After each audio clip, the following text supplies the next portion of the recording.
Bilisan mo, Kiara. Kailangan nating makarating kaagad sa highway. Ano po bang nangyayari, Nay? Bakit kayo may sugat? Bakit kailangan nating umalis? Tsaka ka na magtanong. Ang importante, makalayo tayo kaagad. Bakit ganyan na lang ang takot nyo sa mga tao? May ginawa po ba kayo? Sinabi ng mamaya ka na magtanong. Ngayon nyo na po sabihin, Nay. Wala na tayong oras. Kapag nahuli nila tayo, pati ikaw madadamay. Kung inaakala mo na matutulungan ka ni Liam, nagkakamali ka. Pati siya ay galit din, maging ang buong pamilya niya. Ano ba kasi ang ginawa nyo? Bakit sila nagagalit sa atin? May naririnig ako mga boses na paparating. Umalis na tayo bago pa nila tayo abutan. Pangako, sasabihin ko sa iyong lahat. Sa ngayon, kailangan muna nating makarating ng highway. Kahit kailan walang maidudulot na maganda ang pakikipag-away sa kapwa. Minsan ito pa ang nagdudulot ng sariling kapahamakan. Mas mabuti pa rin nakasundo ang mga kapitbahay para sa oras ng kagipitan. Nariyan lang sila at handang tumulong. Magandang araw, Miss Gwen. At sa lahat ng mga masusugid ninyong tagapakinig. Tawagin niyo na lang ako sa pangalang Kiara. 26 na sa kasalukuyan. Ang kwentong ibabahagi ko ay mismong karanasan namin ng aking ina na may ilang taon nang namamayapa. Tanging sa inyong channel lang ako magbabahagi ng aking karanasan. Sana wag kaming husgahan ng aking ina. At kapulutan pa rin ng aral ang aking storya. Mula ngayon, Kiara na ang pangalan mo. At ako naman ang Nanay Mariana mo. Bakit kailangan po natin magpalit ng mga pangalan at magtago na parang mga kriminal? Kailangan natin yun para makapagsimula muli tayo ng bagong buhay. Sabi nyo, sasagutin nyo lahat ng mga tanong ko. Gusto ko na pong malaman ang sagot sa mga tanong na gumugulo sa isipan ko. Marami tayong oras para dyan. Sa ngayon, kailangan muna natin maghanap ng mapapasukang trabaho. Maliit lang ang dala kong pera. Kung hindi pa tayo kikilos, mamamatay tayong dilat ang mga mata. Kanino po bang bahay ito? Sino yung babaeng kausap nyo? Siya si Rosa. Natulungan ko siya dati kaya tama lang na ibalik niya ang pabor na ibinigay ko sa kanya dati. Napagod po ako sa mahabang biyahe natin. Magpapahinga po muna ako. Bukas na lang ako maghahanap ng trabaho. O sige, lalabas muna ako para makita ang buong lugar at para makilala na rin ang mga kapitbahay. May papag naman na nag-iisang silid sa bahay na yun. Sinapinan ko lang yun at saka nahiga na. Hindi naman talaga ako inaantok. Gusto ko lang alalahanin ang dati naming tinirhan at si Liam. Nung nandun pa kami, marami na ako naririnig sa mga tao tungkol kay Inay. Pero hindi ko lang pinapansin. Kilala ko sila na hindi masaya sa tagumpay ng iba. Maliit man o malaki. Hihilahin ka pa nila pababa. Yun ang palagay ko kaya kung ano-anong binabato nila sa amin. 1 linggo na kami sa lugar na yon. At natanggap naman akong tindera sa isang tindahan ng mga gamit sa kusina. Maliit lang ang sahod pero mabait ang may-ari at libre pa ang pagkain. Sa tingin ko naman magugustuhan ko niya rin ang bago naming nilipatan. Anong ingay yun? Naghahamon na naman siguro ng away ang kapitbahay natin. Yun ba yung si Aling Lisa? Oo, siya na nga. Kilala mo ba siya? Nakakasulubong ko po minsan pero kahit kailan hindi ko pa siya nakakausap. Marami po ako naririnig tungkol sa kanya. Hindi nga lang maganda. Balita ko, lahat ng mga taga rito nakaaway na niya. Sadya sigurong palaaway ang taong yun. Kilala din po siya ng amo ko. Sabi nga sa dami daw ng pwede nating tirhan, malapit pa daw sa bahay ni Aling Lisa. Kung hindi man natin siya maiiwasan, hindi pakisamahan na lang natin. Sabi nga po ng amo ko, kaya daw natabingi ang mukha nun dahil sa ugali. Hayaan mo kung anong itsura niya. Hindi maganda na mamintas ng panlabas ng isang tao. Kaya po siya napupulaan dahil nga po sa ugali niya. Huwag na nga nating pag-usapan ng ibang tao. Matagal din bago natapos ang ginagawang pag-iingay ni Aling Lisa sa labas. Hindi namin alam kung sino ang kaaway niya. Dahil boses lang naman niya ang naririnig namin. Parang sanay na rin ang mga tao sa ugali ng kapitbahay namin. Siguro masasanay din kami ni Inay sa katagalan. Likas na rin kay Inay ang pagiging maawain sa mga bata. Kaya kahit sinabihan ko na siya na wag nang manggamot, hindi rin niya napigilan ng sarili na gamutin ng isang batang may sakit na anak ng isa naming kapitbahay. Ilang araw na raw itong nilalagnat at walang pera ang mga magulang para madala sa ospital ng kanilang anak. Naaawa ako sa bata, pero hindi ko maiwasang mainis sa mga magulang. Alam na kasing mahirap ang buhay, nagpadami pa talaga ng anak. Hindi yata nila alam ang family planning kaya umabot ng 8 kanilang anak.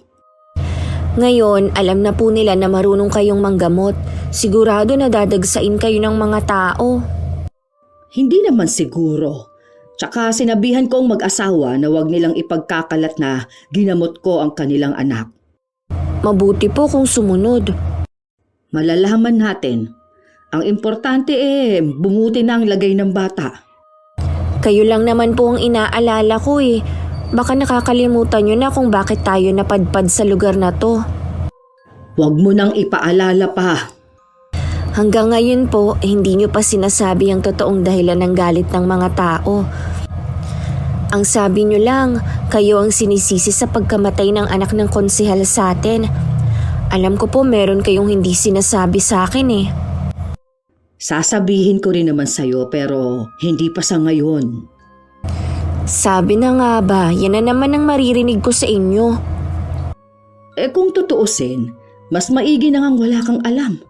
Baka kasi maging sagabal pa sa iyo. Gusto ko pa rin pong malaman. Parang walang naiiwan na mga katanungan sa isip ko. Ano bang mga katanungan ang gumugulo sa iyo? Nung una, hindi ko po ito pinapansin.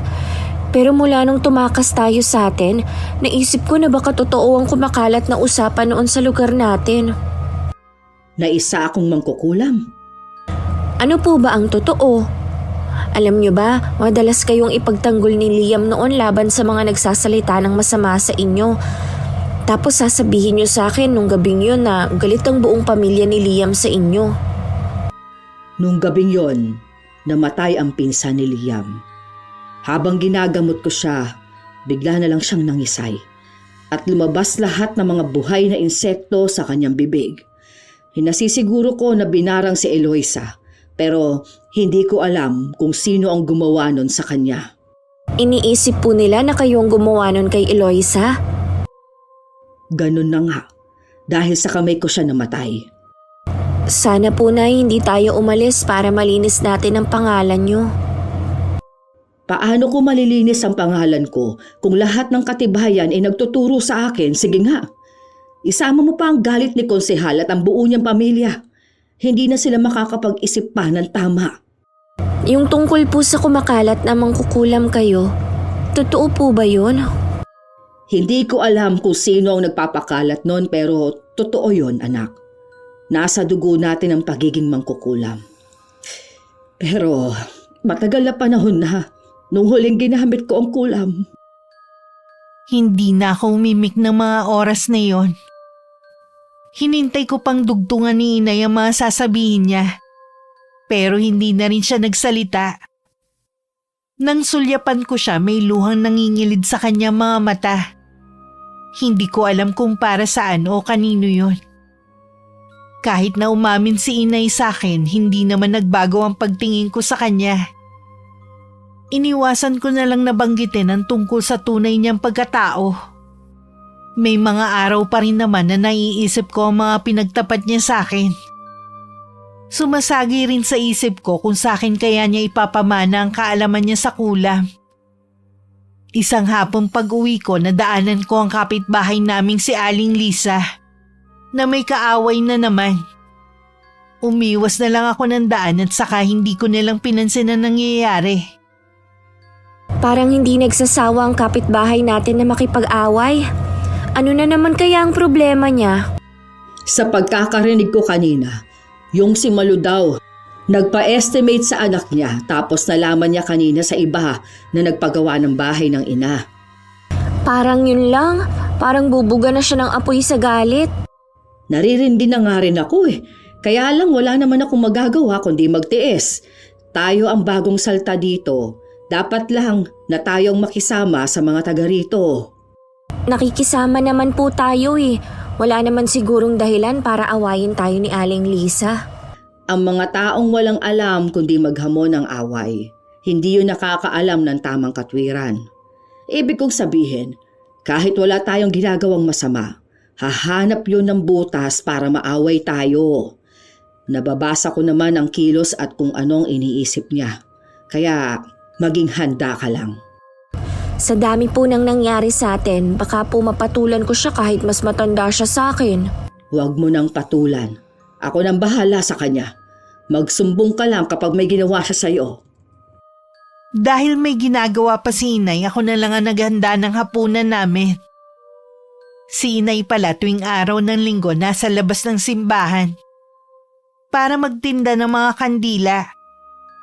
Ang ibang araw naman na nasa bahay siya, gumagawa naman siya ng basahan na kinukuha sa kanya ni Aling Rosa para ibenta. Masasabi kong kahit papano nakakaraos kaming mag-ina sa pang-araw-araw naming gastusin. Isang beses pareho kaming nasa bahay lang ni Inay nang biglang dumating si Aling Lisa. Malayo pa lang nakangiti na siya sa amin. Kasalukuyang nasa labas kami ng bahay. Nasa duyan ako noon, habang nanunood sa ginagawang pagtatanim ng halamang gamot ni Inay sa gilid ng bahay namin. Pasensya na kayo kung naabala ko kayo, Aling Mariana, sa ginagawa niyo. Patapos na rin naman itong ginagawa ko. Ano bang sadya mo? May gagawin ba kayo ng anak niyo sa Sabado? May trabaho ang anak ko sa araw na yun eh. Ako naman, marami ding ginagawa. Bakit mo naman naitanong? Ganun ba? Uupahan ko sana kayo mag-ina na tagaligpit sa Sabado. Birthday kasi ng anak kong binata. Maraming bisita ang darating eh. Pasensya ka na. Meron kasi kaming gagawin sa araw na yun. Malaki naman ang bayad ko sa pagpapaupa at libre ang pagkain. Baka pwede itong si Kiara na umabsent muna sa trabaho niya. Pasensya na po, Aling Lisa. Hindi po ako makaka-absent. Nakakahiya sa amo ko eh. Isang araw lang naman yon. Hindi ba pwede na pagbigyan niyo na ako? Hindi po talaga pwedeng, Aling Lisa eh. Baka naman nag-iinarte lang kayo. Mababa lang naman ang klase ng trabaho na meron kayo eh. Bakit hindi ka nalang magtanong sa iba? Sigurado naman na meron ka namang makukuha. Sabi mo nga, malaki ka naman magpaupa sa magtatrabaho sa'yo. Sigurado naman akong meron. Kayo lang ang una kong inalok dahil palagay ko, mas kailangan nyo ng ekstrang kita. Ganon naman pala eh. Kahit maliit lang kasi ang kita namin ng anak ko, kontento na kami dahil maayos ang trato ng mga taong nakakasalamuha namin. Minsan kasi, mas mahalaga pa rin kung paano kang tratuhin kaysa sa malaking kita. Sige, aalis na ako. Sa iba na lang ako magtatanong. Ay, mabuti naman umalis na siya. Ayoko talaga sa kanya. Kaya lang naman niya tayo inalok dahil wala na siyang makuha ng mga taga rito. Hindi naman daw kasi makatao ang trato niya sa lahat ng mga tauhan niya. Tsaka alam niya na may trabaho tayo, sa atin pa talaga inaalok. Gusto pa niyang umabsent ako, pambihira naman siya. Sana naman, sa minsan nating pagtanggi sa kanya huwag na tayong pag-initan. Lahat na ng kakilala ni Aling Lisa na puntahan na niya at natanong ng araw na yun. Ni isa wala siyang nakuha para sana maging tagaligpit sa araw ng kaarawan ng kanyang anak. Mainit tuloy ang ulo niya na umuwi ng bahay. Dati naman madali sa kanya makakuha ng mauupahang tao. Ngayon kahit malaki ang alok at libre naman ang kain, Walang pumayag kahit yung mga dati na niyang kinukuha. Sila pa talaga ang tumatanggi sa grasya. Pinakulo na mag-inang yun ang dugo ko. Kabago-bago lang sa lugar na to eh. Akala mo kung sino na. Magsisisi talaga kayo sa ginawa niyong pamamaya sa akin. Hindi naman talaga mapera ang pamilya ni Aling Lisa. Pero lihitimong tagaron ng pamilya niya.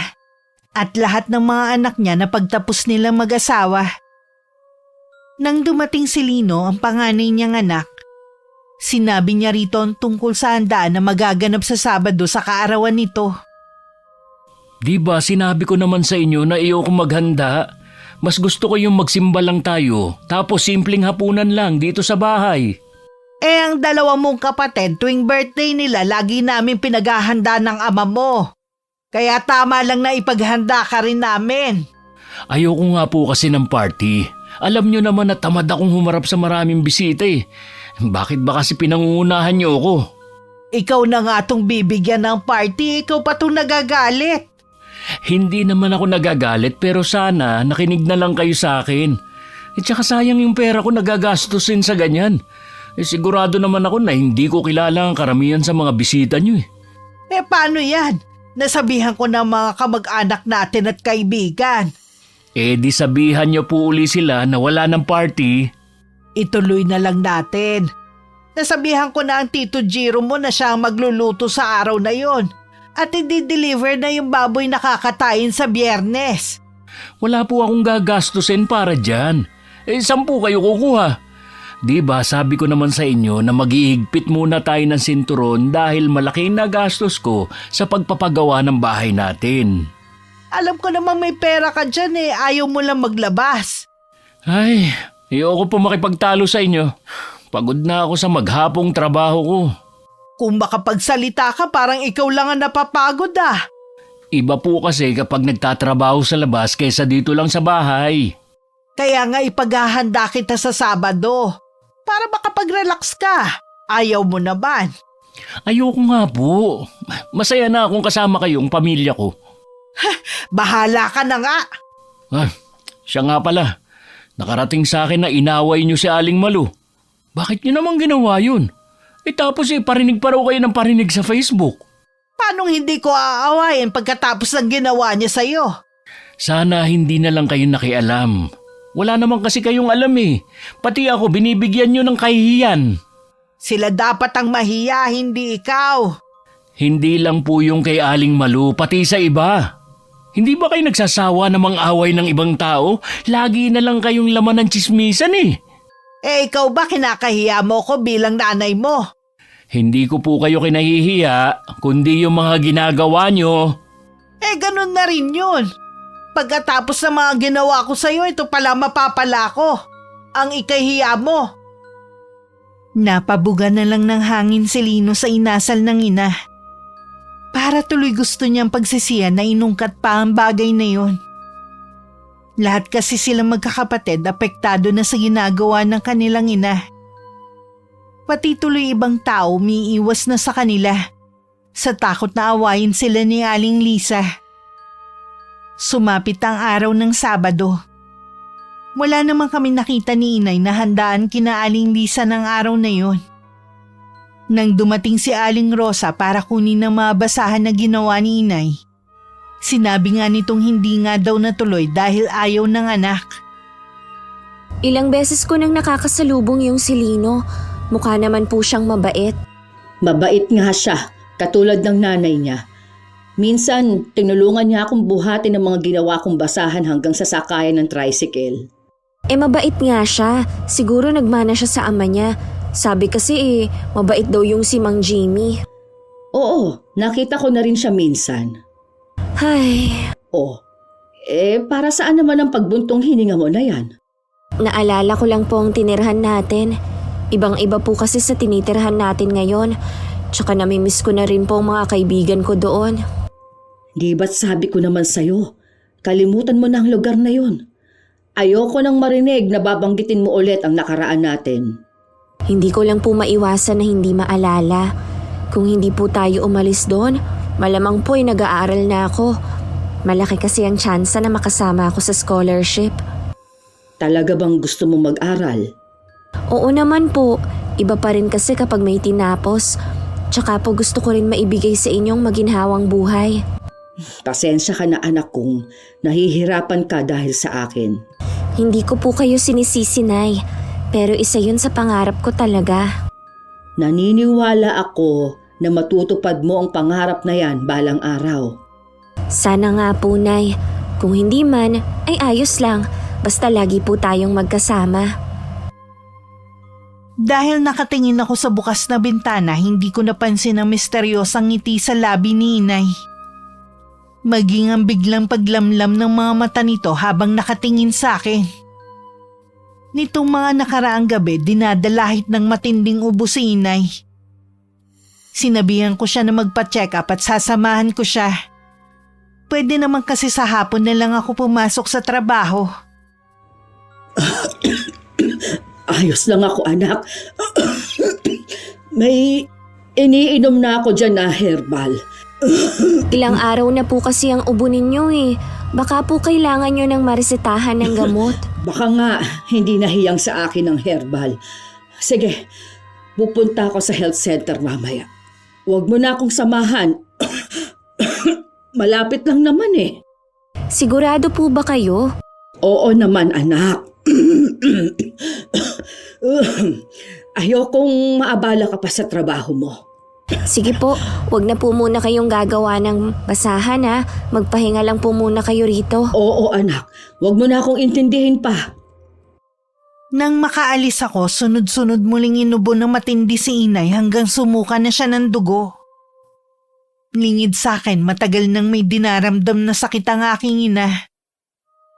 Nang lumipat kami sa lugar na yon, lihim siya nagpatingin sa doktor. Doon nga niya nakumpirma na malala na ang sakit niya at wala na yung lunas. Napabayaan na daw kasi at ang makakatulong lang para mapahaba ang buhay niya ay ang mga gamot. Pinayuhan din siya ng doktor na magpa-confine na sa ospital. Pero tumanggi siya. Hindi ko pwedeng iwan na lang si Kiara sa ganitong kalagayan. Kailangan ko nang mahanap si Teresita. Siya lang ang daan para mabago ang buhay ng aking anak. Dahil hindi naman sanay si Inay na nakahiga lang, kumikilos pa rin siya kahit may nararamdaman na sa katawan. Si Aling Rosa lang ang lagi niyang nakakausap at tanging nakakaalam sa kanyang sakit. Nitong mga nakaraan, laging umuulan. Ngayon lang sumilip ang haring araw. Kaya naman nilabas muna ni Inay ang mga nilaban ko nung isang araw para maarawan. Habang nagsasampay nga, dumating naman si Aling Lisa. Hindi tulad dati na nakangiti ito, ngayon seryoso ang mukha niya. Siguro mag-isa lang kayo ngayon. Oo, nasa trabaho ang aking anak. Ilang taon na kayo, Aling Mariana? 60 na ako. Bakit mo na itanong? Mas matanda pala kayo sa akin ng 5 taon. Mas mukha pa kayong matanda sa tunay niyong edad eh. Hindi nga kayo halatang mag-ina ng anak niyo. Para kayong maglola. Yan lang bang sinadya mo dito? Gusto ko lang kasing makipagkwentuhan sa inyo.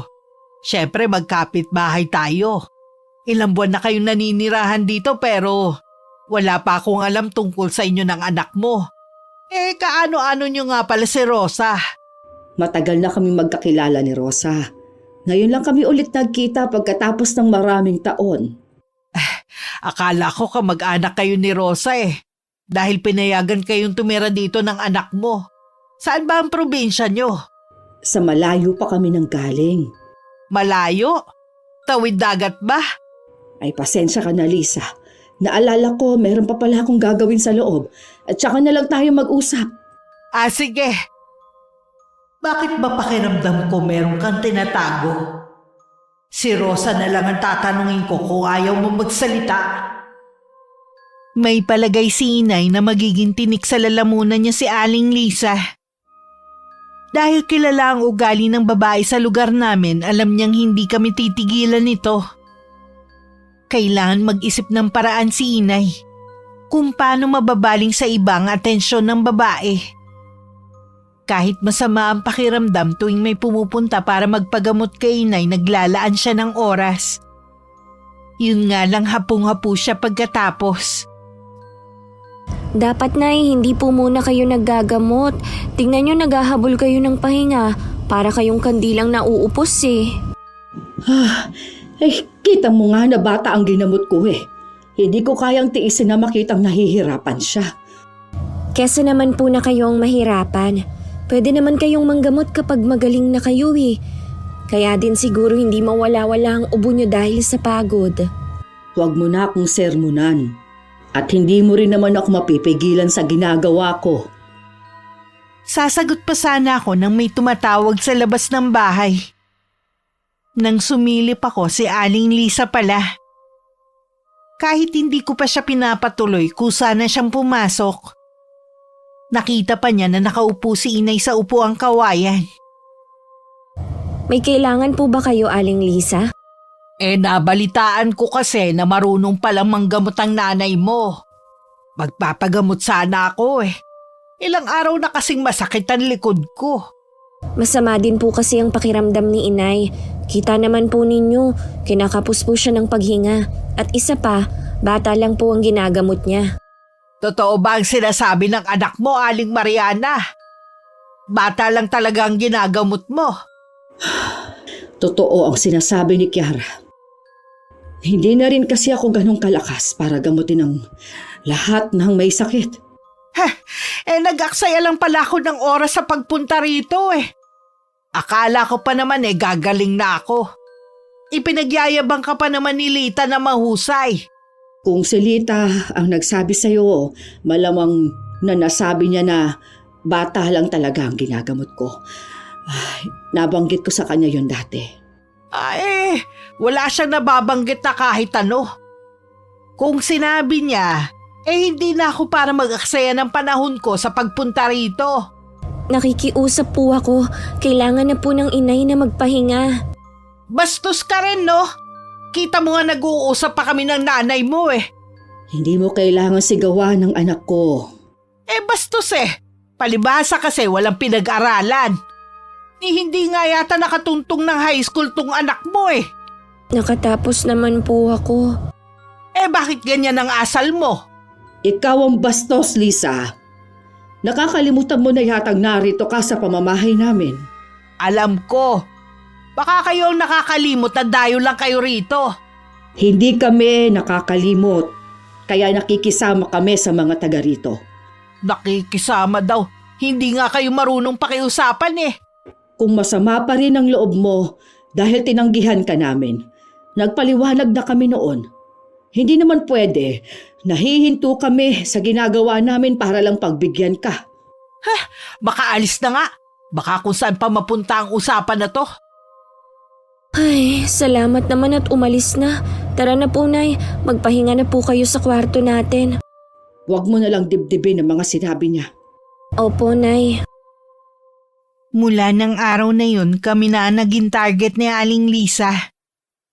Marami siyang reklamo sa amin at mga parinig.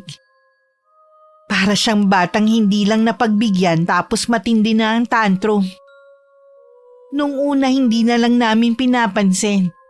Pero nagulat na lang kami na merong pumunta na barangay tanod sa bahay. Inirereklamo daw kami ng kapitbahay namin na maingay sa gabi at hindi sila makatulog.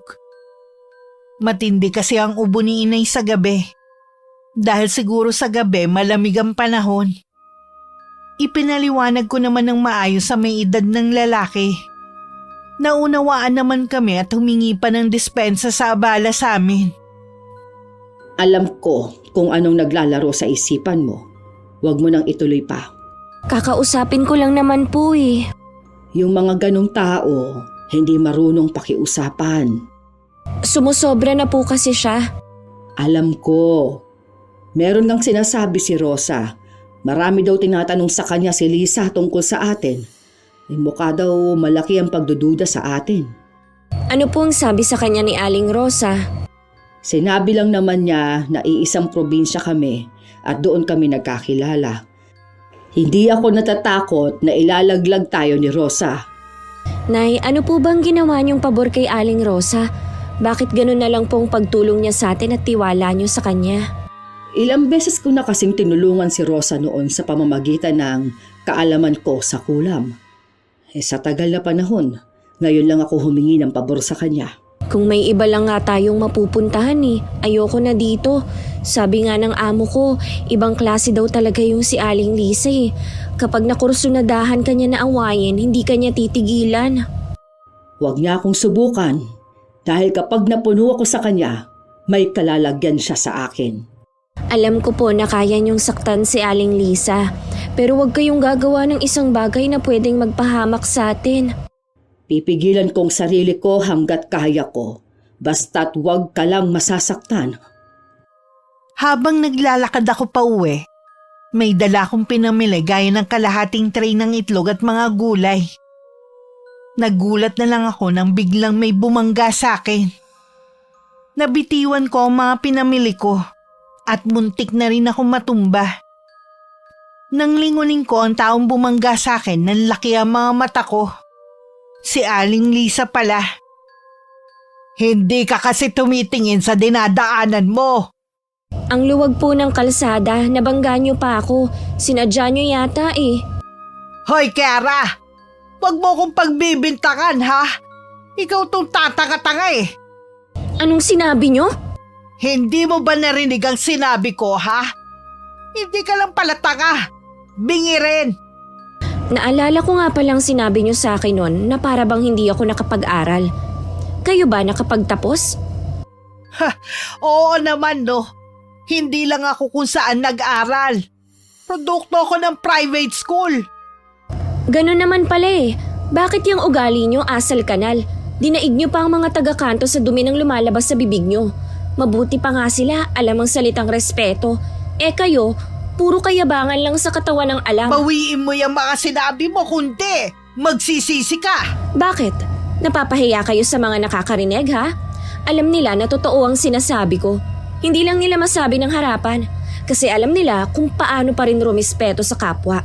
Pero sabi nyo nga, dayo lang kami dito ni Inay. Kaya bakit kita igagalang? Tama lang ang mga sinabi ko. Wala akong balak bawiin yon. Anong tinitingin-tingin nyo dyan, ha? Hala, magsiuwi na kayo. Sa susunod, wag na kayong gagawa ng isang bagay na kayo din ang mapapahiya. Itong mga itlog na to, mapapalitan pa naman to. Pero ang naranasan nyo ngayon, araw-araw nyong maaalala. Lingid pala sa amin ni Aling Lisa, nasa di kalayuan lang ang anak nitong si Lino. Nakita at narinig niya ang lahat ng nangyari. Nagpupuyos naman ang kalooban ng kanyang ina na umuwi ng bahay. Hinanap nito ang asawa pero hindi niya nakita. Lalo siya nagwala sa galit. Nararamdaman niya kasi na nasa kabit na naman niya ito. Isa yun sa mga dahilan kung bakit laging mainit ang ulo niya. Ay, mabuti dumating ka na, anak. Alam mo ba kung nasan ang papa mo? Huwag niyo na pong hanapin lagi si Papa.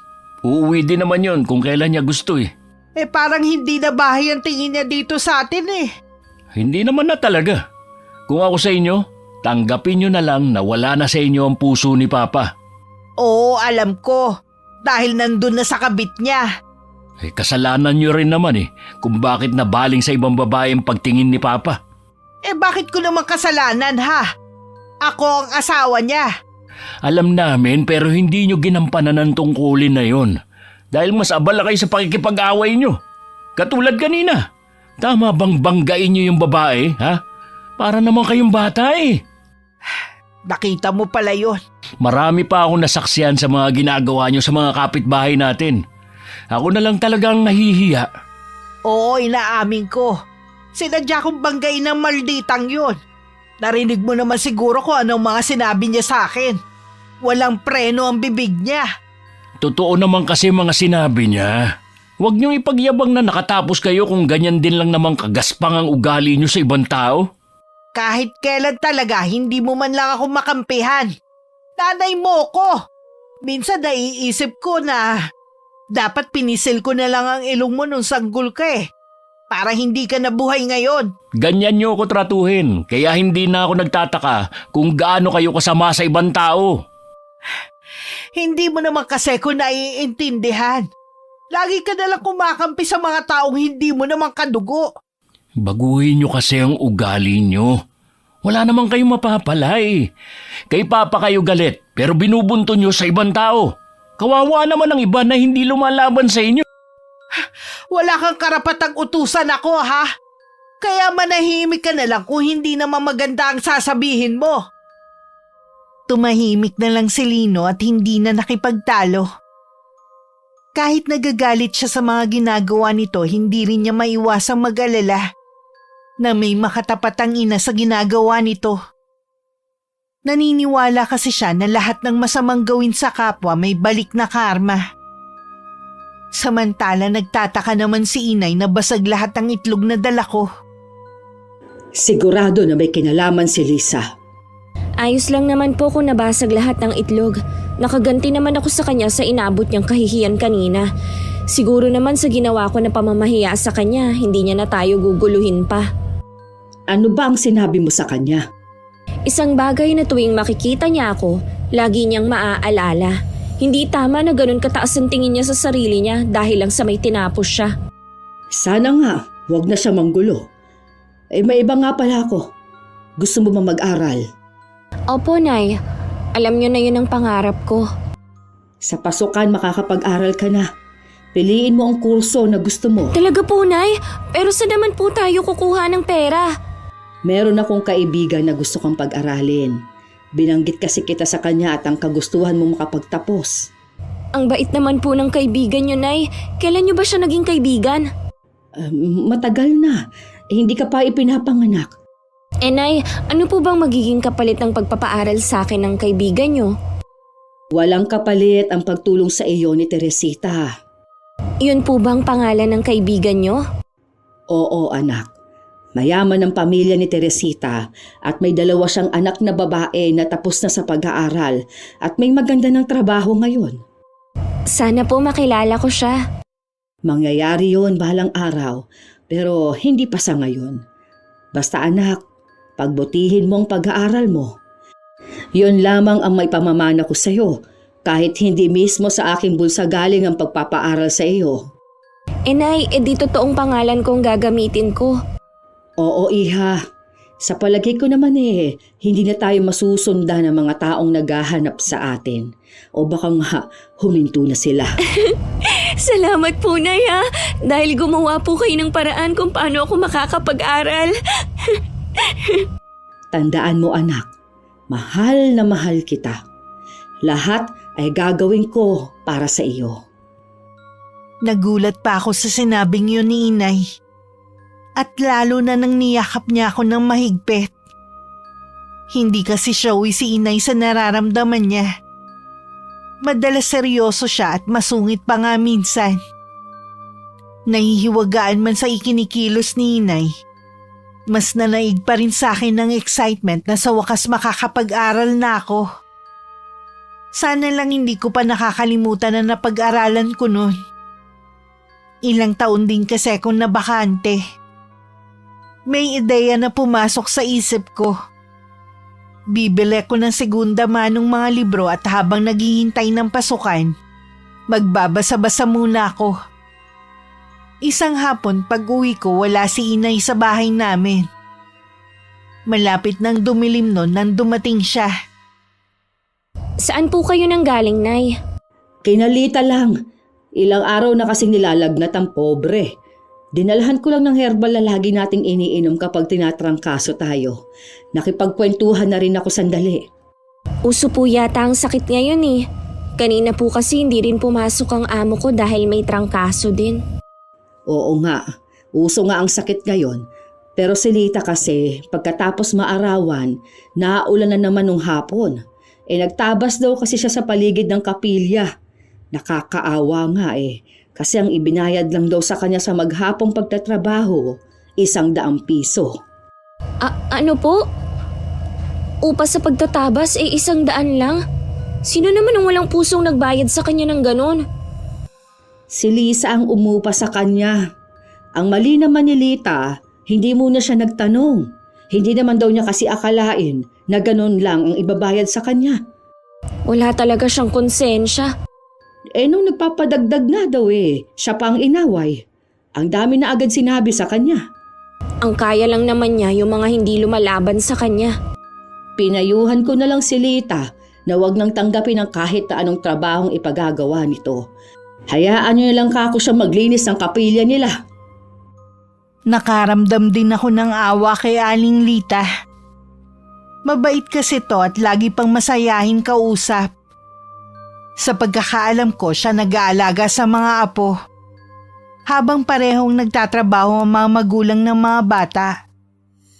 Naisip ko tuloy sa buhay natin maraming klase ng tao tayong makikilala. Para sa akin, si Aling Lisa na ang pinakawalang puso sa lahat. Matulin na lumipas ang mga araw at linggo. Nakapag-enroll na ako sa malapit na university sa amin. Magkahalong excitement at kaba ang nararamdaman ko. Lalo na sa 1 linggo na ang pasukan.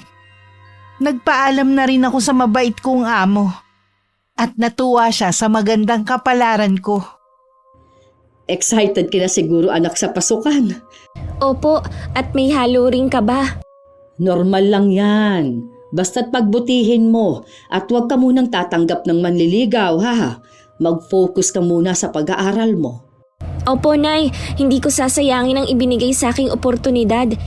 Nay, kailan ko ba pwedeng makita si Ma'am Teresita? Busy pa kasi sa ngayon. Basta, kapag handa na siya, sasabihan na lang niya tayo. Ano po ang itsura niya? Katulad ba siya nung mga gumaganap sa TV na mga mayayaman na laging naka-makeup kahit nasa bahay lang? Nakasuot ng magandang damit at puno ng alahas ang buong katawan? Nako, hindi anak. Simpleng babae lang siya. Ni minsan, hindi ko pa siya nakita na naka-makeup. Maamong mukha niya at kahawig mo siya. Ha? Ibig niyo pong sabihin maganda rin po ako na katulad niya? Maganda ka naman talaga. Kaya siguro nagkagusto sa iyo si Liam nun kahit malayo ang antas ng buhay natin sa kanila. Akala ko po ba hindi na po natin babanggitin ang nakaraan? Ay, naisip ko na hindi maiiwasan na mabanggit kung saan tayo nakatira dati. Kung sakali man na magdesisyon kang bumalik doon, hindi kita pipigilan. Sana lang nakapagtapos ka na para taas noo kang haharap kay Liam at sa iba. Bahala na po. Marami din po kasing pwedeng magbago. Baka po kapag nakatapos na ako, may asawa na si Liam. Gusto lang kitang bigyan ng permiso. Ayoko na lagi ka nalang maging sunod-sunuran sa akin. Saka, masanay ka rin na hindi ako ang laging kasama.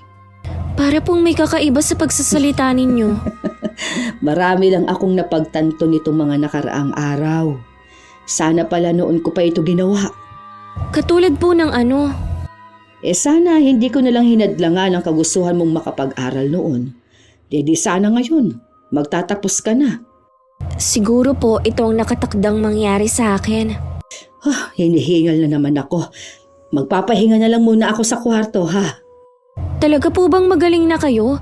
Tingin ko sa inyo lalong nangangayayat. Oo naman. Di ba nga galing ako ng health center nung isang araw? Tsaka nakabuti yung pag-inom ko ng herbal. Sige po, Nay, magpahinga na muna kayo. Maliban sa bigla ang pagbagsak ng katawan ni Inay, wala naman akong kakaibang napansin sa kanya. Masigla naman siya at parang walang iniindang karamdaman. Dumating ang araw ng pasukan. Naging abala na ako noon para mapansin ang nangyayari sa paligid ko. Ganon din si Inay na lingid sa akin. Mag-isang lumalaban sa sakit niya. Diyos ko, ngayon lang ako tatawag sa inyo. Pahabain niyo pa ang buhay ko alang-alang sa anak ko. May kailangan pa akong gawin para masiguro ang magiging kinabukasan ni Kiara. 2 linggo na akong pumapasok noon nang dumalaw si Aling Lisa sa bahay.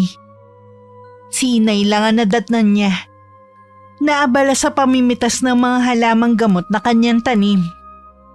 Sinulyapan pa nito ang uniform na nakasampay. Totoo nga pala ang balita na nag-aaral ang anak mo. Paano nangyari yun? Ano ang ibig mong sabihin? Paano siya nakakapag-aral eh? Hirap na nga kayo sa pagkain niyo pa lang. Problema na namin yon. Ang mahalaga, makapagtapos ang anak ko para hindi siya basta nalang tapakan ng kung sino. Baka naman hindi estudyante ang anak mo. Baka naman... Huwag mo na lang ituloy ang sasabihin mo.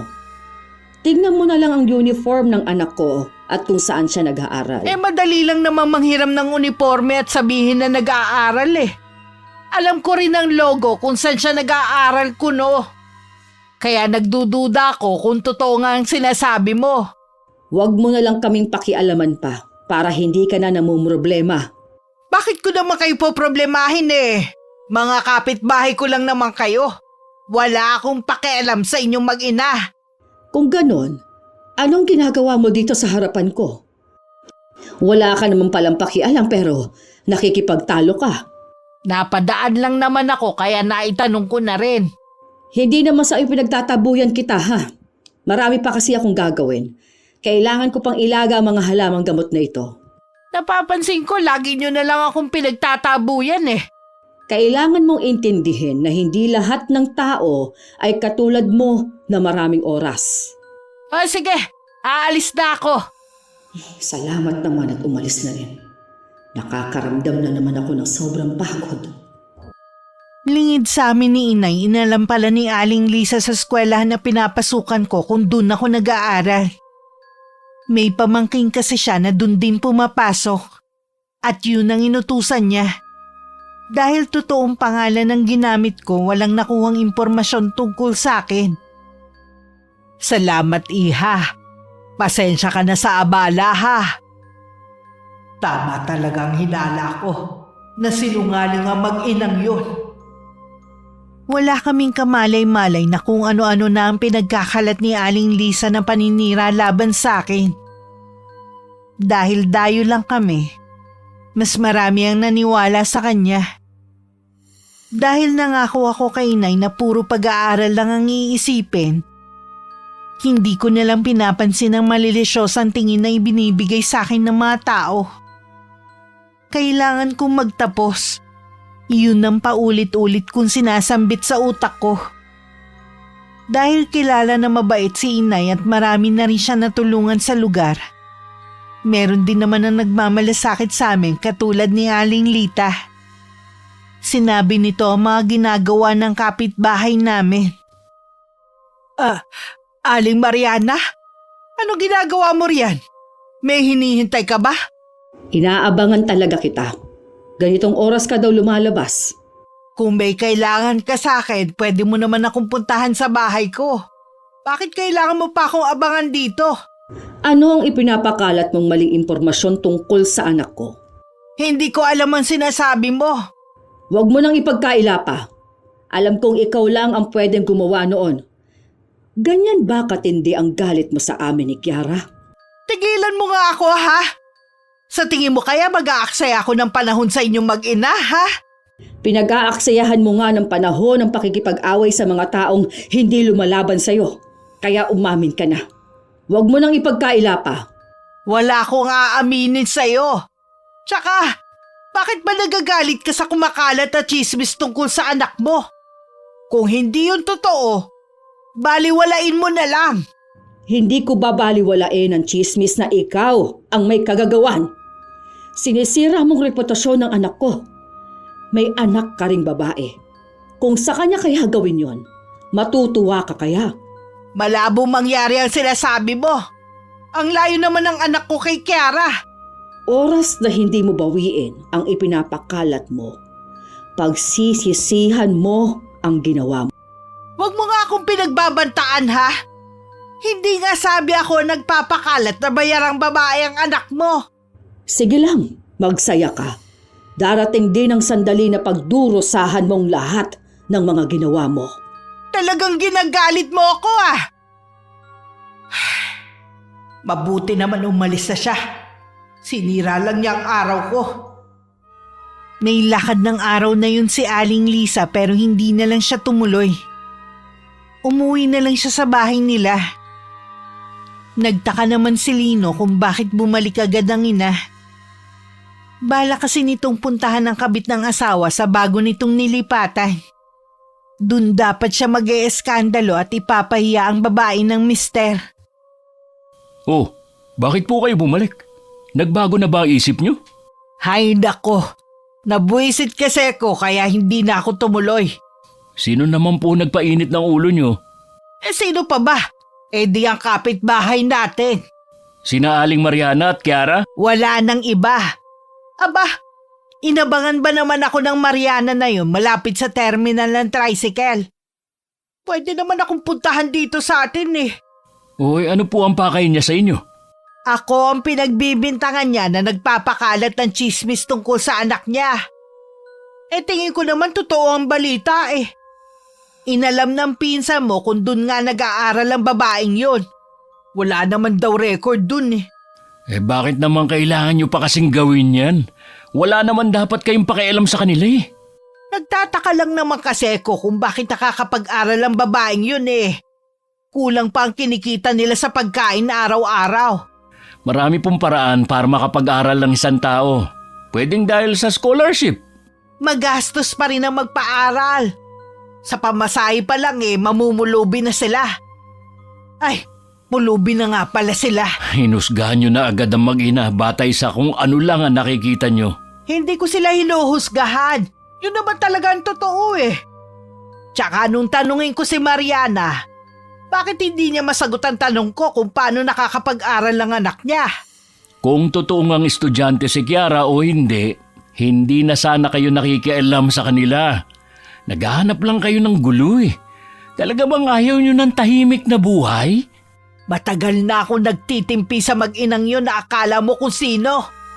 Mga dayo lang naman dito sa atin. Mabuti nga masira ang reputasyon ng anak niya. Tapos sasabihin nyo na hindi kayo nagpakalat ng chismis tungkol kay Kiara. Huwag mo sabihin na kinakampihan mo na naman sila. Kumakampi lang ako sa kung ano ang tama. Kahit tingin mo mali, ako pa rin dapat ang kampihan mo dahil mama mo ko. Napapailing na lang si Lino sa mga pinagsasabi ng nanay niya. Dahil likas na mabait ang binata, nakakaramdam siya ng awa sa aming mag-ina. Samantala, nakarating na rin sa akin ng kumakalat na balita sa lugar namin. Pumasok agad sa isip ko si Aling Lisa. Wala naman kasing ibang gagawa nun kundi siya. Naiyak na lang ako sa galit at sama ng loob. Bakit po may mga taong katulad ni Aling Lisa? Hindi na nawawala ang mga katulad niya. Huwag ka na lang magpapaapekto sa kanya. Mag-focus ka lang sa pag-aaral mo. Pasensya na, Nay. Baka makapagsalita lang ako sa kanya ng hindi maganda kapag nagkita kami sa labas. Baka ikaw pang mabaliktad kapag ginawa mo yan. Kinumpronta ko na siya. Hindi siya umaamin na siya ang may kagagawan ng pagpapakalat sa paninira na yun sa'yo. Mag-iisip pa rin po ako ng paraan kung paano ko malilinis ang pangalan ko at siya naman ang mapapahiya sa bandang huli. Hay, basta mag-iingat ka sa mga gagawin mo. Tuso ang babaeng yon. Opo, Nay. Ayoko lang maging tulad ng mga taong inaaway niya. Kaya din siguro namihasa siya dahil walang lumalaban. Mula nang tumira tayo sa lugar na ito naging palaban ka na. Mabuti yan para alam mo na kung paanong pangalagaan ang sarili mo kapag nawala na ako. Maipagtatanggol mo ang iyong sarili. Kahit kaya ko ng pangalagaan ng sarili ko, kailangan ko pa po kayo, Nay. Kapag nawala kayo sa tabi ko, para akong batang naliligaw. Kailangan ngayon pa lang, tanggapin mo ng katotohanan na hindi tayo habang buhay na magkakasama. Bakit niyo po ba yan sinasabi, Nay? Meron po bang problema? Wala naman. Gusto ko lang maging handa ka sa hinaharap. Tingin mo ba sa akin bata pa ha? Mula na magkausap kami ni Inay, nag-iba na ang pakiramdam ko. Pakiramdam ko rin meron siyang inililihim sa akin. Habang nakahiga ko nung gabing yun, may biglang ideya na pumasok sa akin. Kinabukasan maganda na ang mood ko. Nagulat pa si inay dahil masigla na ako nung pumasok. Matagal nang napapansin ni inay ang kakaibang aura ni Lino tuwing dumadaan sa tapat ng bahay. O di kaya tuwing nakakasalubong ang binata. Wala namang makapanggalit si inay dito dahil magalang naman. At matipid pa itong ngumingiti kapag nakakasalubong niya. Nang araw na yon hindi na nakatiis si inay. Iho, sandali lang. May kailangan po ba kayo, Aling Mariana? Nagmamadali ka ba? Hindi naman po. Meron ba kayong sasabihin tungkol kay inay? May gusto akong sabihin tungkol sa nangyayari sa'yo. Kung hindi mo maaagapan, pwede mong ikamatay ang nangyayari sa'yo. Ha? Po? Anong ibig niyo sabihin?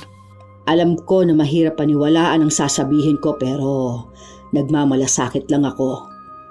Magpatingin ka kaagad sa isang manggagamot o albularyo para malunasan ang sakit na ibinigay ng taong malapit sa iyo. Meron nga po akong nararamdaman sa katawan ko. Sumasakit ang tiyan ko at nanghihina rin ako. Nung magpatingin ako sa klinik namin, wala naman sila nakitang diferensya sa akin. Hindi makikita ng doktor ang sakit mo, iho. Wala namang mawawala sa iyo kung magpapatingin ka sa isang albularyo. Salamat po sa inyo, Aling Mariana. Sa kabila ng hindi magagandang ginagawa ng nanay ko sa inyong mag-ina nagmamalasakit pa rin kayo sa akin. Hindi mo naman kasalanan ang ginagawa ng mama mo. Sige iho. Yun lang naman ang sadya ko sa'yo. Aling Mariana, hindi niyo ba ako kayang gamutin? Mula kasi nang lumipat kami dito, bata na lang ang ginagamot ko. Ganun po ba? Sige po, salamat po uli sa inyo. Hindi na lang tumuloy sa trabaho niya si Lino. Tumawag na lang siya para ipaalam na hindi siya makakapasok ng araw na yun. Dahil hindi pa bumubuti ang kalagayan niya. Pinakiramdaman din niya ang sarili. Pinagpapawisan na naman siya ng malamig. Naupo muna siya dahil pakiramdam niya matutumba siya. Dumating naman si Aling Lisa na galing tindahan at naabutan ng anak na balisa. Akala ko ba papasok ka ngayon? Sana nga po Kaya lang bumalik na lang ako.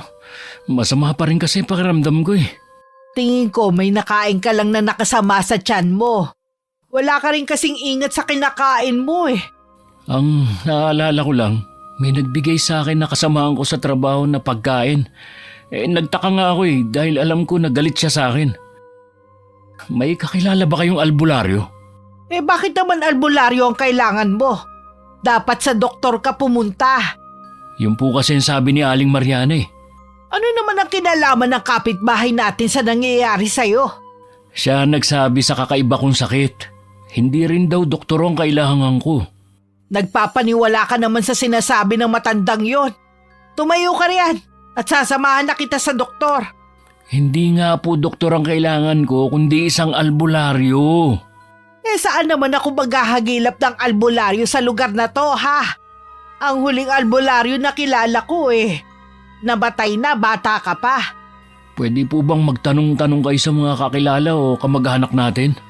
Sigurado ako wala din silang alam kung saan makakahanap ng albularyo. Ano? Ayaw mo ba talaga magpa-check up sa doktor? Hindi na po. May gawain kami sa kapilya ngayong araw.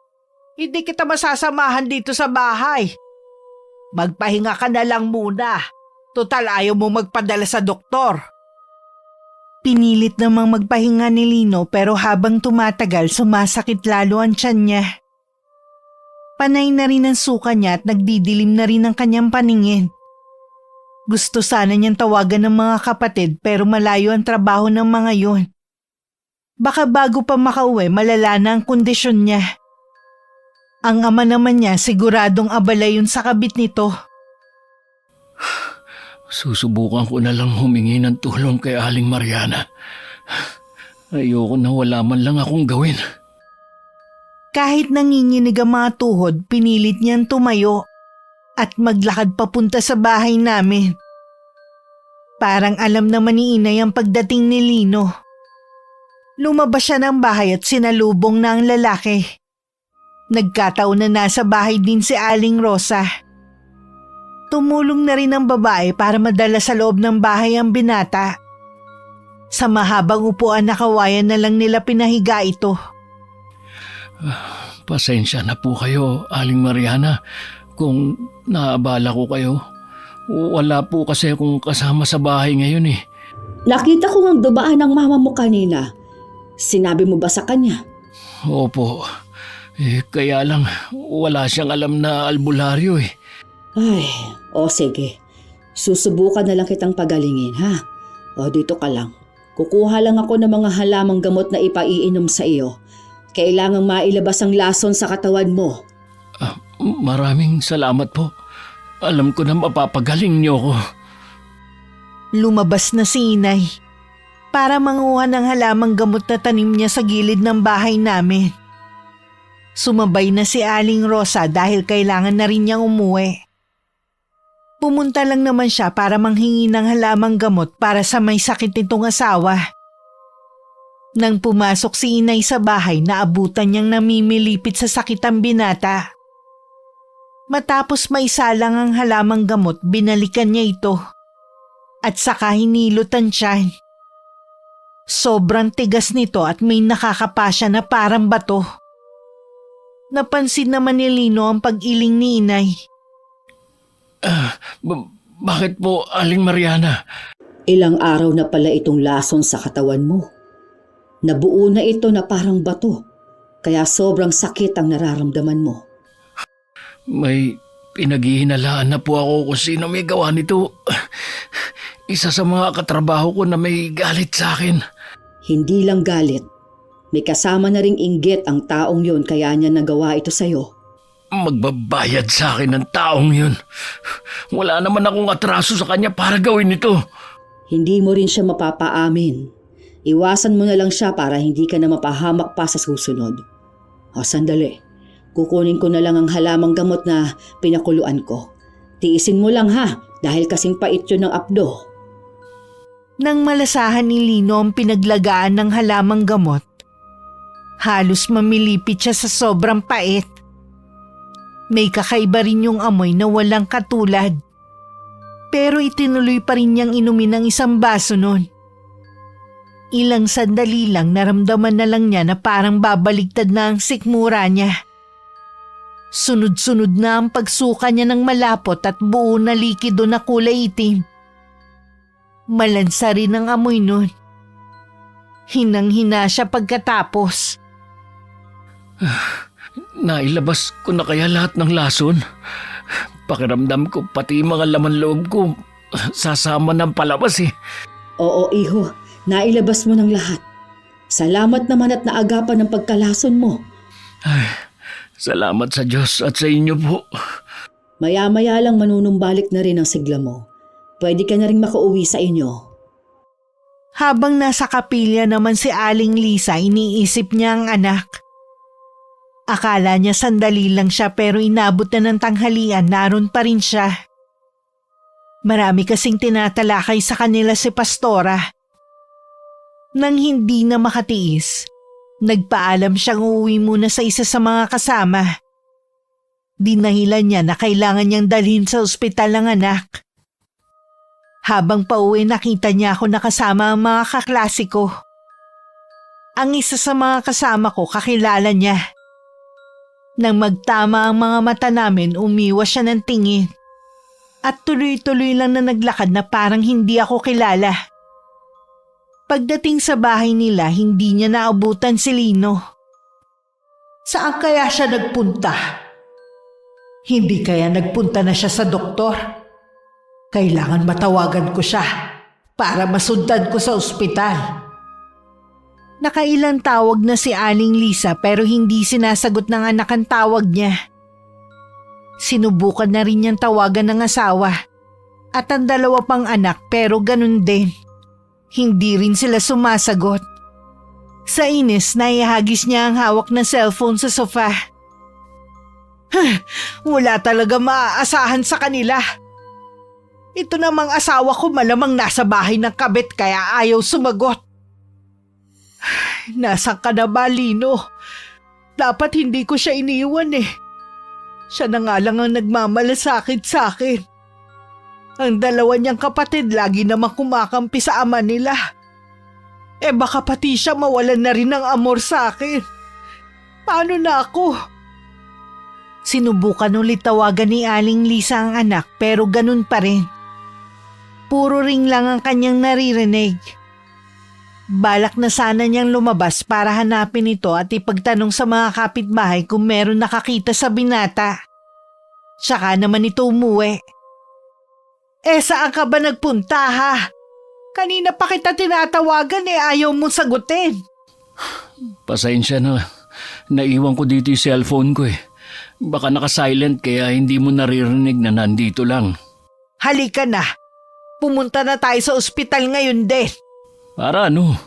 Di ba masama ang pakiramdam mo? Umalis nga ako sa kapilya namin dahil nag-aalala ako sa iyo eh. Okay na po ako ngayon. Magaling na ako.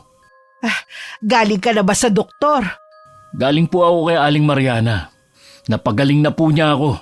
Kung hindi niya ako naagapan, malamang bukas pinaglalamayan niyo na ako. Nagpapaniwala ka na naman sa matandang yon na marunong siyang manggamot? Paano niyo may papaliwanag na napagaling niya ako? Magpasalamat na po tayo na may mabait at maaasahan tayong kapitbahay. Kaya sana naman, huwag niyo na silang awayin. Sino naman ang may sabi sa'yo na inaaway ko sila ha? Tinatanggi niyo pa alam ko at ng mga taga rito ang ginagawa niyo. Tigilan niyo na rin ang pagkakalat na maling impormasyon kay Kiara. Nakasalubong ko nga siya kanina. May mga kasama siya. Yung isa sa kasama niya, anak ni Mitch. Siguro naman naniniwala na kayo na estudyante si Kiara sa eskwelahan na yun. Bakit kasi wala siyang record doon? Dahil tunay na pangalan ang ginamit niya sa pagpasok. Ibig sabihin, hindi niya tunay na pangalan ng Kiara? Bakit kailangan may alias pa sila? Baka po palayaw niya lang yung Kiara. Masyado kasi kayong mapanghusgi.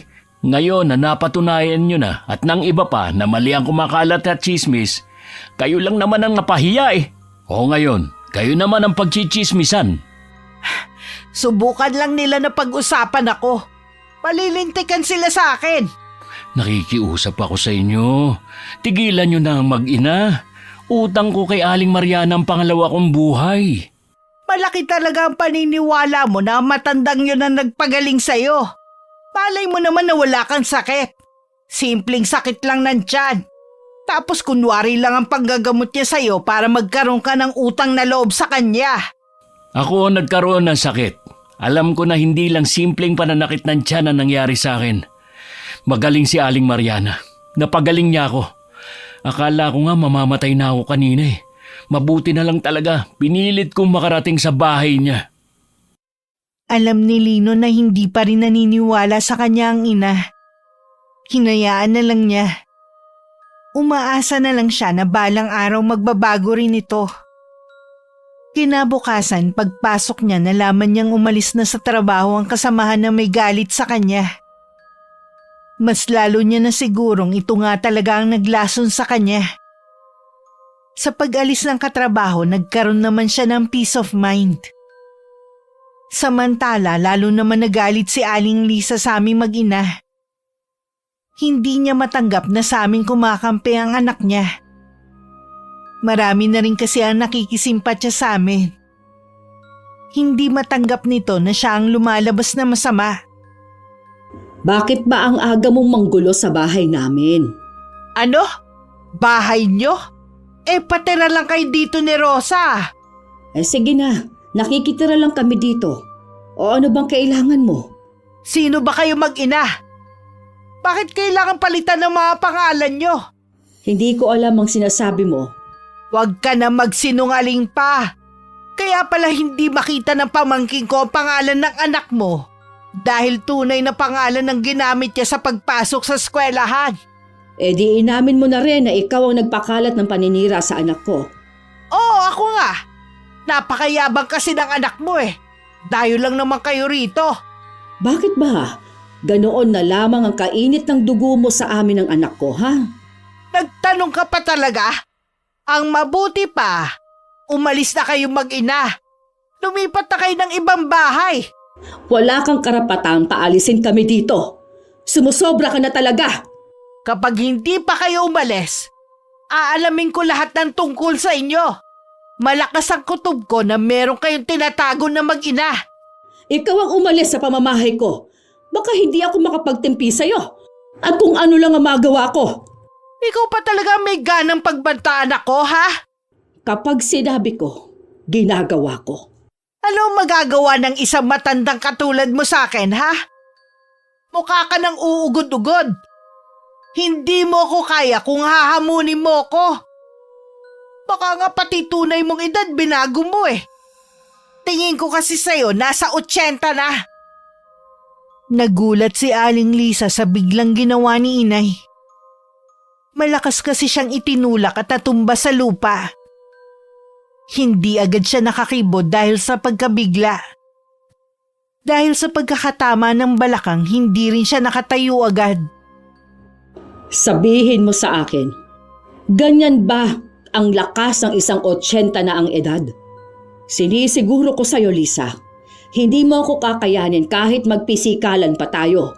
Kaya kung ako sa'yo, habang kaya ko pang pigilan ang sarili ko, tantanan mo na kami. Walang yaka, matanda ka! Nagawa mo pa ako itulak! Magbabayad ka! Hindi mo nga magawang tumayo dyan. Ikaw ang magbabayad sa akin ng mahal kung may gagawin ka na naman na masama laban sa amin. Ma, anong ginagawa niyo dyan? Lino anak, tulungan mo ako! Hindi ako makatayo! Tinulak ako na matandang yan! Kinakausap ko lang naman siya eh! Baliw na yata ang matandang yan eh! Ang galing mo ring babae! Kung may kidlat lang ng mga oras na ito, malamang tinamaan ka na dahil sa kasinungalingan mo! Ikaw ang sinungaling! Umalis na kayo rito! Para ikakatahimik na lugar namin! Iuwi mo ng nanay mo, iho. Huling beses na ito na pagbibigyan ko siya sa panggugulo niya sa amin ng anak ko. Oras na may gawin pa siya ulit. Patawarin ako ng Diyos. Hindi na ako magbibigay ng konsiderasyon sa babaeng yan. Pasensya na po kayo, Aling Mariana. Bakit ka humihingi ng pasensya sa kanya, ha? Hoy, Mariana! Bumalik ka rito! Huwag ka muna pumasok sa bahay na yan, hindi pa tayo tapos! Tama na, Ma! Nakakahiya na tong ginagawa niyo eh. Nakalimutan niyo na ba? Si Aling Mariana nagpagaling sa akin. Kung ganyan ka, sana pala hindi na lang ako lumapit sa kanya. Sana hinayaan ko na lang na mamatay ako. Total, wala naman kayong pakialam sa akin eh. Mas mahalaga pa sa inyo ang pagsisimba sa kapilya nyo, pero ang sama naman ng ugali nyo. Wala kang modo! Nanay mo ko pero pinagsasalitaan mo ko ng ganyan. Tama lang sa'yo ang sampalin. Sanay na naman ako sa pananakit nyo mula bata eh. Lino! Saan ka pupunta? Tulungan mo muna akong makauwi. Lino! Bumalik ka rito! Dinadalahit na matinding ubo na naman si Inay. Sumuka na rin siya ng maraming dugo.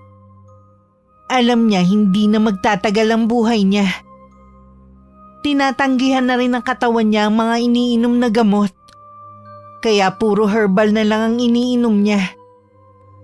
Kung wala akong gagawin, siguradong magiging tinik sa lalamunan ng anak ko, si Lisa. Hindi ako makakapahayag na malaman niyang lihim namin. Kapag kaharap ako, pinapakita lagi ni Inay na masigla at wala siyang iniinda na anumang sakit. Kaya hindi naman ako naghinala na malubha na pala ang sakit niya. Napansin ko lang sa kanya na hindi na siya gumagawa ng basahan at nagtitinda ng kandila sa labas ng simbahan. Sagana din kami sa pagkain at hindi ko problema ang pamasahe at panggastos ko sa pag-aaral. Nasasabik na tuloy akong makita si Ma'am Teresita para personal sana makapagpasalamat sa kanya. Nay, kailan po uli kayo magkikita ni Ma'am Teresita? Matagal pa, iha. Bakit mo naman na itatanong? Gusto ko po kasi kayong samahan. Gusto ko na kasi siyang makita sa personal at makapagpasalamat. Dahil kasi sa kanya ay nabago ang buhay natin. Hindi mo kailangan tumanaw sa kanya ng utang na loob. Bakit naman po? Malalaman mo rin balang araw.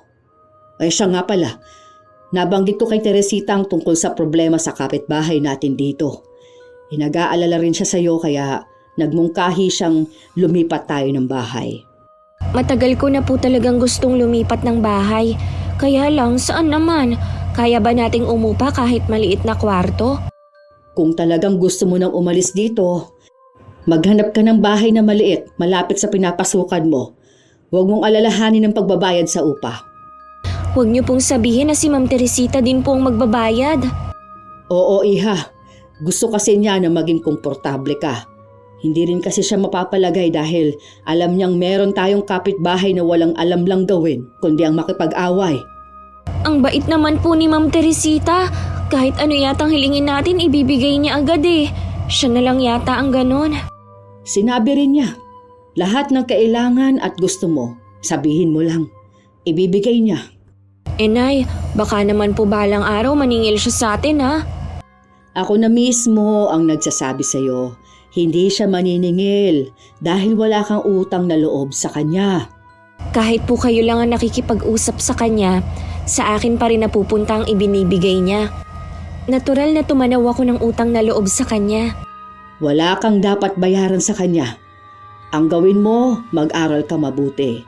Tuparin ang mga pangarap mo. Gawin mo magpapasaya sa iyo.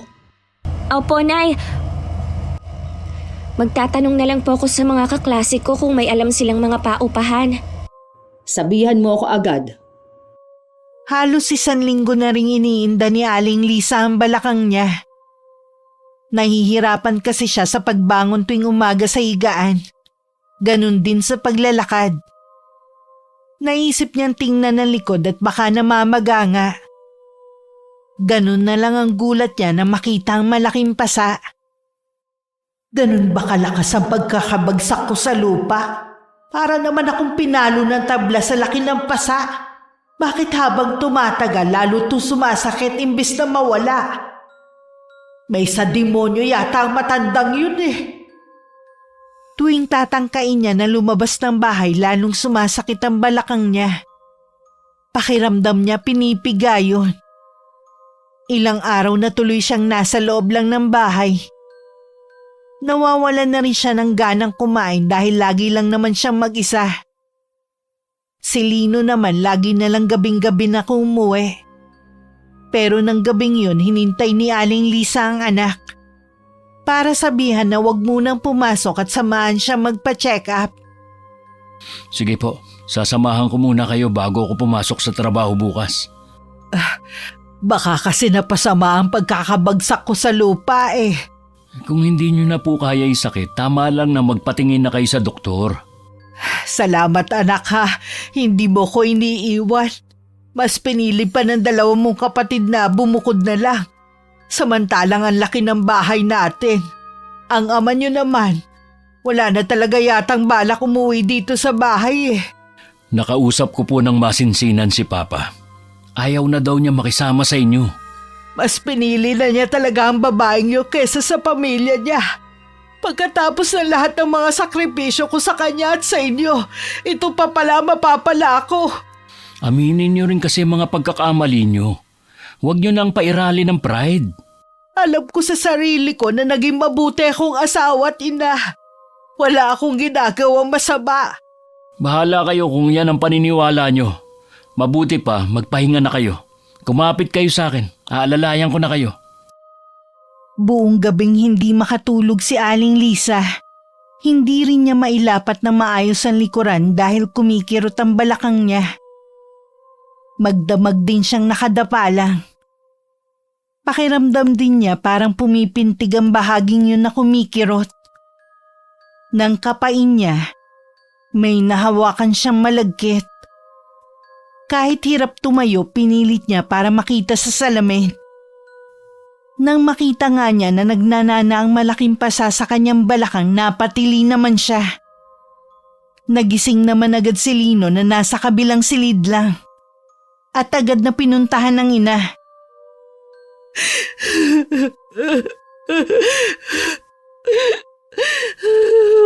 Tahan na po. Sige, dadaling ko na kayo ngayon sa ospital. Huwag na nating hintayin na mag-umaga. Hindi ko maintindihan kung ano ba nangyayari sa akin, iho.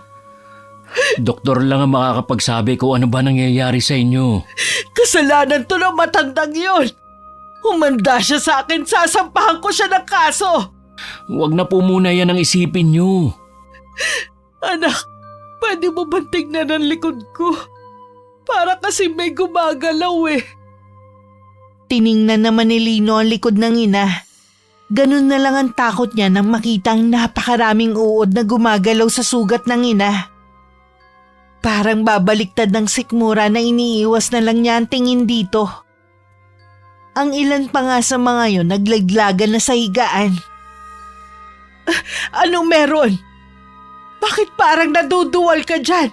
Nakakadiri na ba ha? Hindi ko po alam kung paano sasabihin eh. Sabihin mo kung anong meron. Inuud po yung sugat nyo. Ha? Tanggalin mo ang mga yan, Lino. Alisin mo. Takot ako sa uod. Napakarami ng mga to, ma. Halos mapuno na ang buong sugat nyo eh. Dalhin mo na ako sa ospital. Huwag ka lang tumayo dyan. Sige po, pakikiusapan ko lang si Tito Glenn na samahan kayo. Pagdating ng mag-ina sa ospital, agad naman silang inasikaso ng mga doktor. Nagtataka naman si Lino kung bakit pagdating nila doon, nawala na parang bula ang mga uod sa sugat ng ina. Nagamot naman agad ang sugat at niresetahan sila ng gamot. Pinalabas din agad sila ng araw na yun. Dahil hindi naman daw maluba ang sugat nito. Pero pagdating sa bahay, bumalik na naman ang mga maliliit na uod sa sugat ni Aling Lisa. Umiiyak naman sa matinding sakit ang babae. Wala na itong ginawa kundi sumigaw. Kahit ang mga gamot na nireseta, hindi rin tumatalab. Sa labas ng silid ng ina, napapaisip naman si Lino. Hindi pangkaraniwan ang sakit ni Mama. Hindi kaya kinukulam siya. Sino naman ang gagawa? Si Aling Mariana kaya? Siya naman ang may kagagawan kung bakit nagkasugat si Mama eh. Nang makatulog ang ina, iniwan na muna to ni Lino. Pumunta siya sa bahay at naabutan pa niya sa labas si inay. Hindi na naman siya nagulat sa biglaang pagsulpot ng binata sa amin. Sinulyapan lang niya ito bago binalik ang atensyon sa ginagawa. Bakit niyo po binubunot yung mga halaman niyo, Aling Mariana? Ililipat ko kasi ito sa mga paso. Ha? Bakit naman po? Sa lilipatan kasi namin ng anak ko walang lupang katulad nito. Aalis na po kayo? Oo, iho. Para sa kapakanan ng anak ko. Aling Mariana, kaya pala ako narito dahil meron akong tatanong sa inyo. Tungkol ba sa nangyayari sa mama mo? Ha? Opo. May kinalaman po ba kayo? Kung sabihin ko sa'yong meron, ano ang gagawin mo? Makikiusap po ako sa inyo. Natigilan niyo na ang mama ko. Hirap na po kasi siya eh. Ginawa ko yon para turuan ng leksyon ng mama mo. Kung hindi ko yon ginawa, hindi niya titigilan ng anak ko. Ilang beses ko nang pinalampas sa mga ginawa niya sa akin. At lahat yon binaliwala ko. Basta, tantanan lang niya si Kiara. Ang hirap pakiusapan ng nanay mo. Hanggang sa huli, nagmamataas pa rin siya. Aling Mariana, gagawin ko po lahat para mapatawad niyo lang ang mama ko. Wala na akong magagawa pa, iho. Kahit lumuhod ka pa sa harapan ko. Wala nang lunas ang karamdaman niya. Mag-enjoy na lang siya sa natitirang araw niya. Kung magagawa pa niya yon. Ayos lang po ba kayo? Ha? Dugo! Kung makakaluwag sa kalooban mo, may taning na rin ang buhay ko.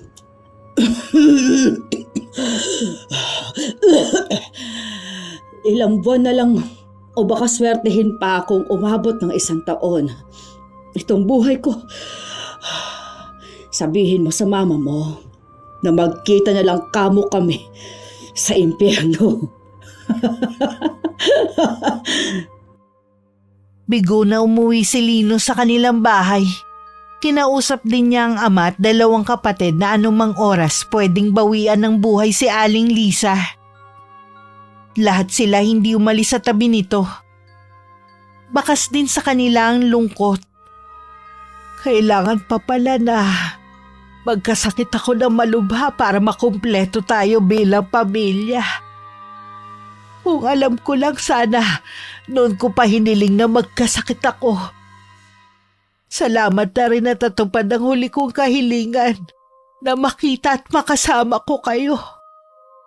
1 linggo rin na pinahirapan si Aling Lisa ng kanyang sakit. Walang gabi na hindi siya umiiyak at sumisigaw sa magkahalong takot at sakit na nararamdaman. Batid niya kasi na malapit na siyang mawala sa mundo. Hindi na rin siya makapagsalita. Sa likod ng isip niya, humingi siya ng kapatawaran sa lahat ng taong nagawan niya ng masama. Nang pumanaw siya, kamag-anak lang ang dumalo sa libing niya. Dahil sa masama niyang ipinakita sa kapwa, hindi rin nagkaroon ng simpatya sa kanya ang mga tao. Kung ano ang kanyang itinanim sa kapwa, yun din ang kanyang inani. Yun ang malungkot na katotohanan. Samantala, hindi na rin naitago ni Inay ang sakit niya sa akin. Nakaratay na lang siya ng mga sandaling yun. Anak, meron sana akong ipagtatapat sa iyo. Alam ko na po na si Ma'am Teresita ang tunay kong ina. Nung nag-aayos po tayo ng mga gamit sa paglilipat, nakita ko po ang diary niyo. Kayo ang nagpaanak sa kanya at saka ko iniwan sa inyo. Bunga lamang po ako ng panggagahasa sa kanya. Para hindi masira ang pamilya niya, iniwan ako sa inyo. Matagal ka nang hinahanap ng nanay mo. Mabuti na lang natuntun ko siya at gusto niyang bumawi sa iyo. Alam ko, mahirap gawin pero patawarin mo na siya. Nagkausap na rin po kami at nagkapatawaran.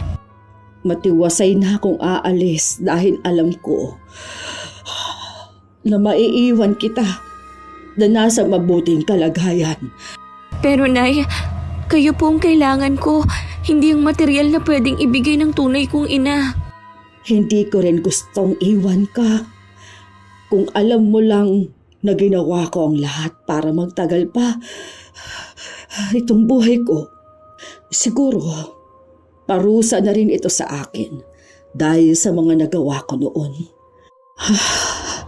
Meron sana akong hiling sa iyo.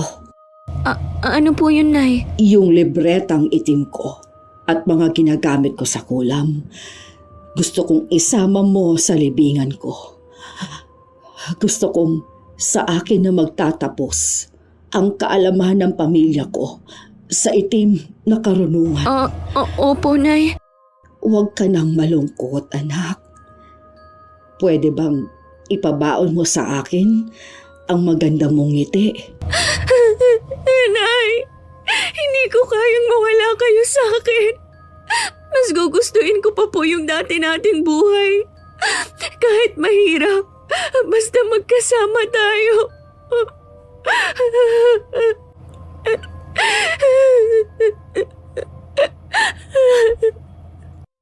Wala akong ginawa ng mga oras na yun kundi umiyak ng umiyak. Kinagabihan pumanaw na si Inay habang hawak ang kamay ko. Lahat ng bili ni Inay sinunod ko.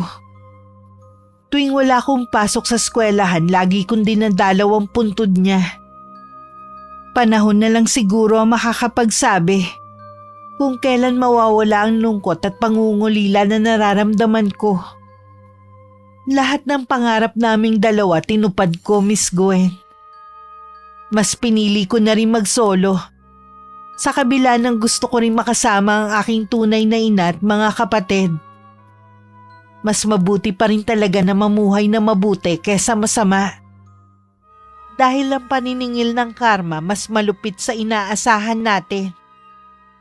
Wakas,